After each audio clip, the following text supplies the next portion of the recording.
Hi there, Extended Geo. So today I'm just going to show you two problems that are pretty similar to the four that you'll see in the Khan Academy set. So this is when we have composite areas, but we have circles as well as rectangles. So first we have to remember area of a circle is pi r squared, and then area of a rectangle is base times height. And then you just have to say, okay, what's my larger area? And then since I'm finding the shaded area, I need to subtract the non-shaded area. So total area, AT, is area of the rectangle, and then you subtract area of the circle. So area of the rectangle is base times height. So 4 is our base, 5 is our height. So that's 4 units times 5 units, and then I need to subtract area of the circle, which is 1 pi times 1 unit squared. Sorry if you hear my niece crying. Okay, and then you end up getting 20 units squared minus pi times 1 squared, which is just 1 pi squared. Sorry, just 1 pi units squared. Okay, in Khan Academy, they're not really going to let you type 20 minus 1 pi. So you'll just need to use the calculator, and you can just type in like 20 minus, selecting their pi option.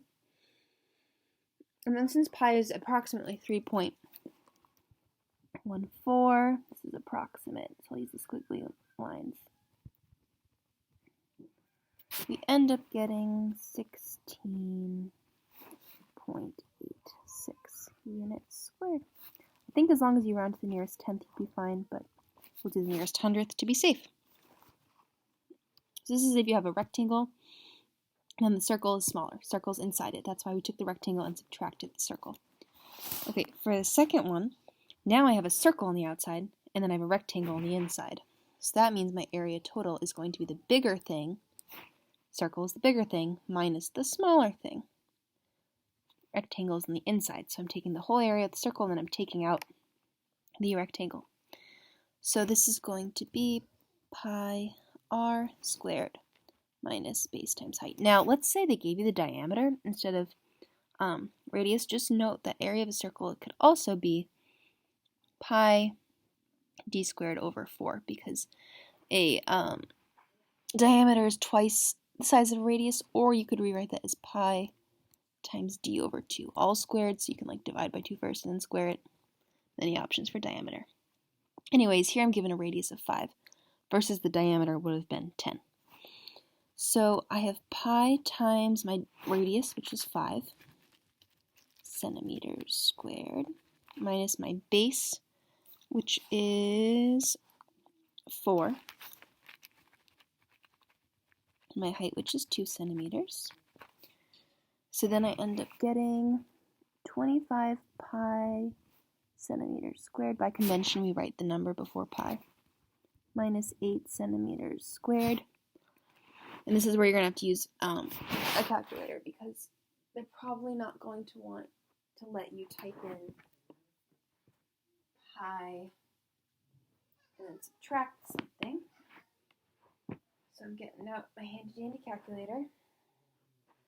I have pi times 25, which is 78.54, and I subtract 8.